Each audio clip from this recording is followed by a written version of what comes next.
chose promise, chose due. On vous a dit que M. Gérard Savoisien était à côté. Eh bien, maintenant, il n'est plus à côté. Il est devant la caméra. Avant, il était plus ou moins derrière, mais il écoutait tout ce qu'on disait.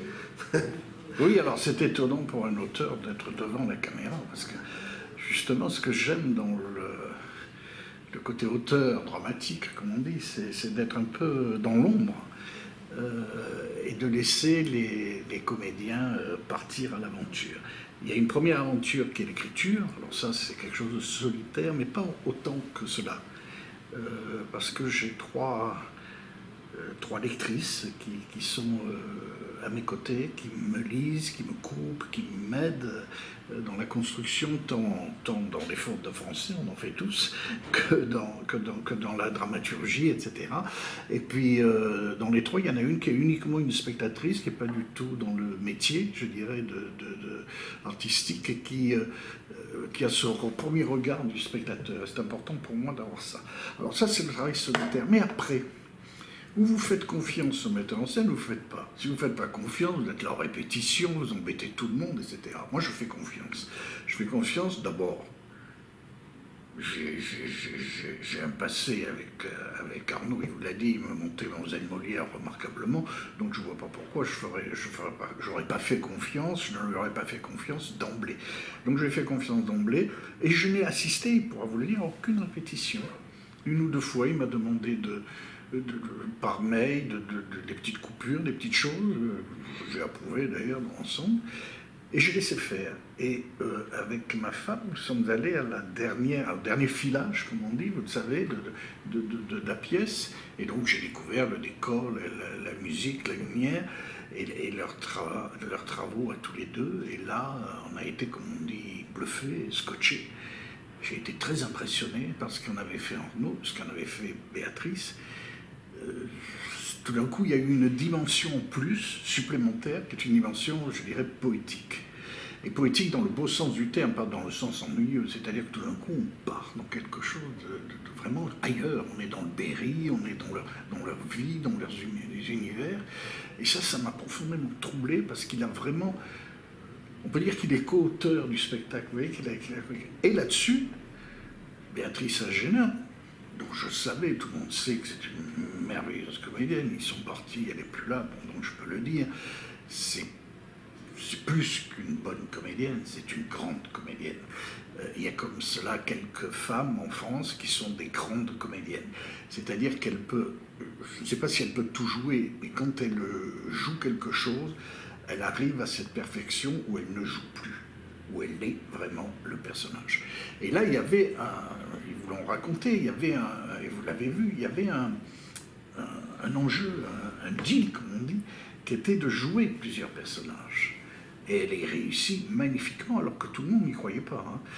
Elle y réussit magnifiquement. Et je remercie les producteurs qui, eux, y ont cru dès le départ, dès la première lecture, où ils étaient merveilleux tous les deux, et qui ont dit, bon, ben d'accord, Banco, on fonce dans ce spectacle, on va le soutenir.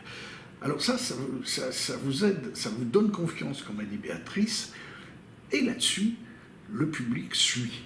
C'est-à-dire que le public sort absolument enchanté, et on se rend compte que notre métier, c'est finalement, comme disait Molière, c'est de plaire, et de plaire au public le plus large possible, le plus grand possible. Or, je suis arrivé avec cette histoire qui a existé, qui est authentique.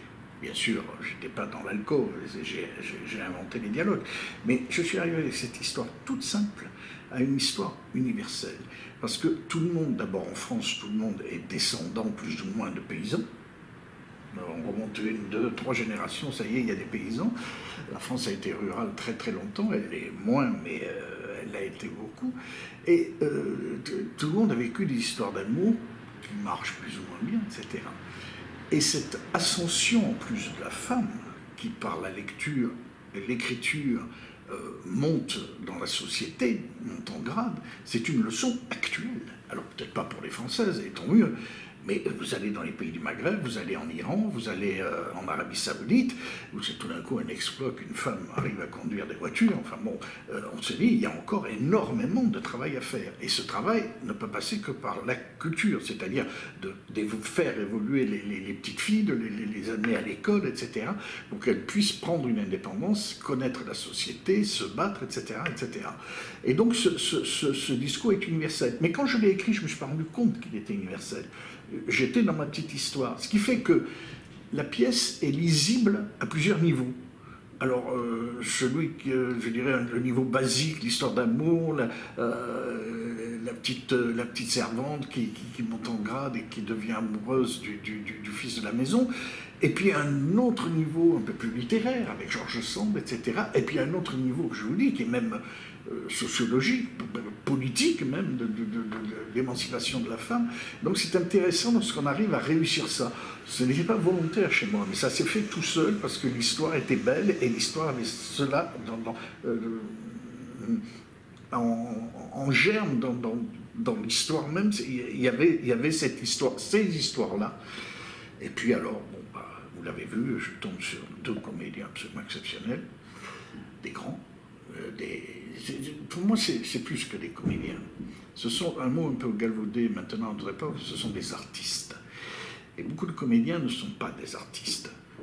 Je m'empresse de dire, rarement au théâtre. Au théâtre, il y a de grands artistes.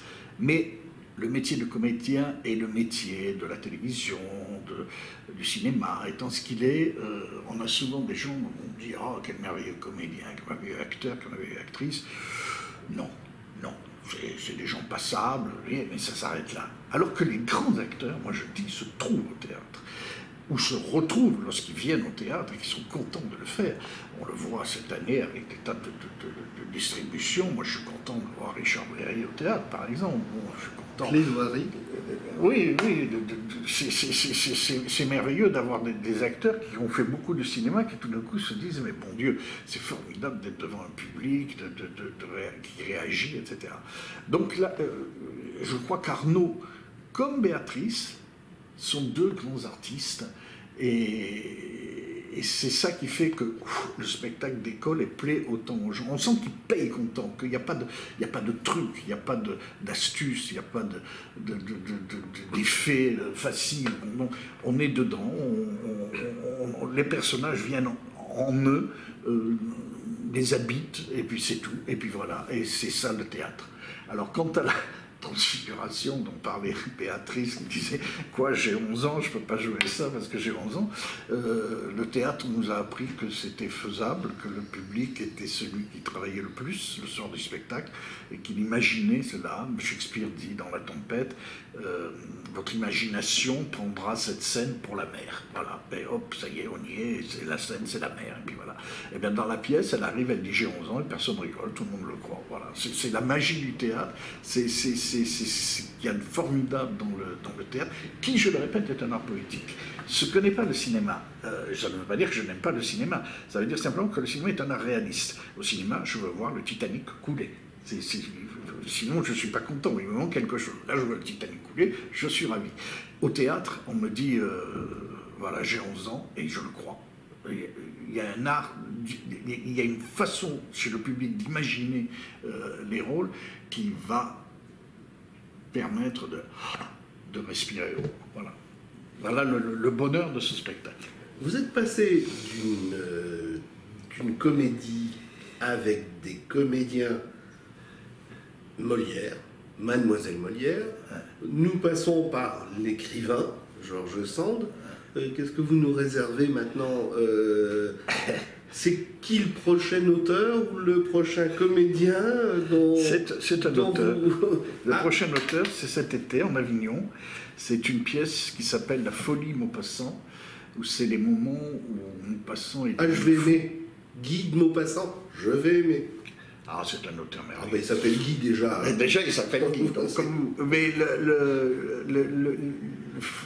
ce qui est formidable, c'est que dans La Folie de Maupassant, c'est Jean-Pierre Bouvier, alors le père d'Anne, qui est un vieil ami, qui m'a dit j'aimerais que tu m'écrives quelque chose comme Béatrice.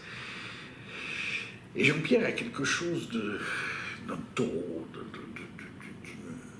il a une force en lui extraordinaire, c'est un merveilleux artiste aussi, merveilleux comédien, mais merveilleux artiste. Et j'ai pensé à Maupassant tout de suite. Et j'ai trouvé cette idée cette histoire de sa folie, puisqu'il est mort en ayant eu de la syphilis. Son frère était lui-même mort aussi de la syphilis. Donc c'est pas tant les relations péripatéticiennes de Maupassant qui sont en jeu, c'est peut-être que du côté de la mère, il y avait une tare, hélas, comme quelquefois ça arrive dans les familles. Et je me suis dit, voyons cette évolution-là. J'ai eu malheureusement dans ma famille des gens qui ont été atteints de la maladie d'Alzheimer, de choses comme ça, et qui, ça m'a bouleversé, comment on perd les pédales, comme on dit vulgairement. Et ça m'a intéressé chez Maupassant, immense auteur, je suis d'accord avec vous.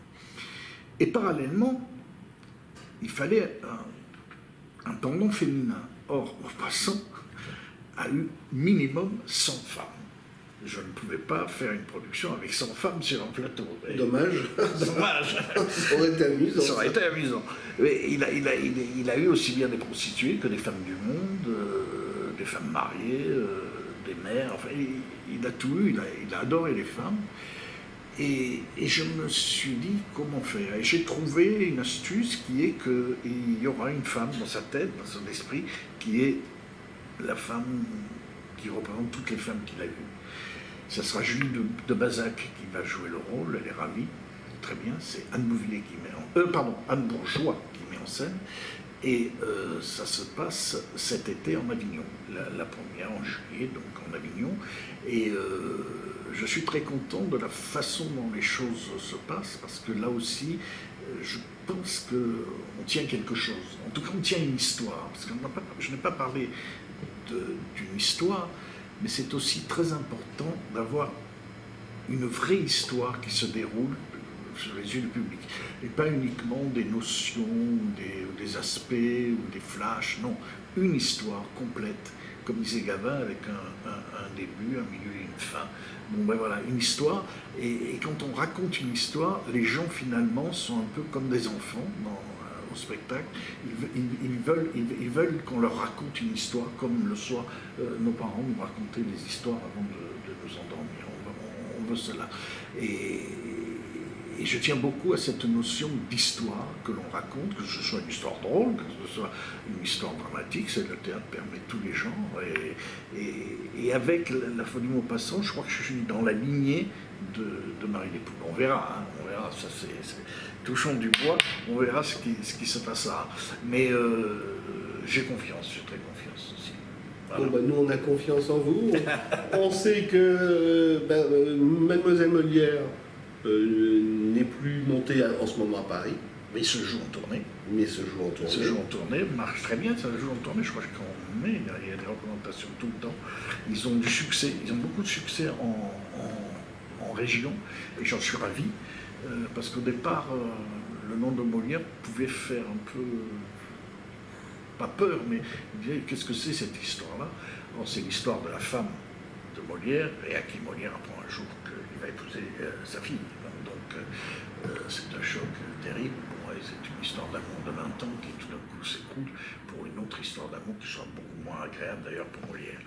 Et une fois passé la pudeur de dire qu'est-ce que je suis moi pour faire parler Molière, une fois passé cette pudeur, j'ai eu là aussi de merveilleux comédiens, puisqu'Anne Bouvier a eu le Molière de la meilleure comédienne du théâtre privé l'an passé, et donc j'ai été ravi pour elle, vraiment ravi, elle le méritait. Et une fois passées toutes ces pudeurs, eh ben, la pièce existe, elle vit de mieux en mieux. Elle a été captée pour la télévision, très bien captée par une boîte qui s'appelle Magneto Prod, et très bien filmé, très bien fait. C'est pour une chaîne de Canal+, qui s'appelle Olympia, qui va débuter bientôt. Et donc ce sera une soirée théâtrale comme on les aime, quoi. Vraiment très très bien fait. J'ai vu les rushs, si j'ose dire, et j'étais très content de ça aussi. Et peut-être que Marie Despoux aura le même avenir, je lui souhaite en tout cas.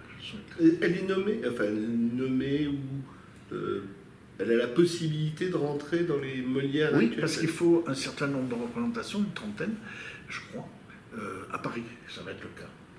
Oui, non mais comme je ne suis pas... Pour être nominable. Voilà, c'est ça, c'est Pour être moliérisable, il faut, je crois, une trentaine de représentations à Paris, et ça sera le cas à la fin du mois, donc il n'y a pas de problème. Maintenant, on ne fait pas ce métier pour avoir les récompenses. Bon, quand ça tombe, c'est tombé sur Anne, j'étais fou de joie, bien sûr. Mais bon, on ne fait pas ça pour ça. Là, il est évident que beaucoup de gens me disent que Béatrice mérite quelque chose. On verra bien, on verra bien. On verra bien. De toute façon, elle non plus ne fait pas ce métier pour avoir de récompenses, si ce n'est celle chaque soir du public qui est là et qui l'applaudit très fort.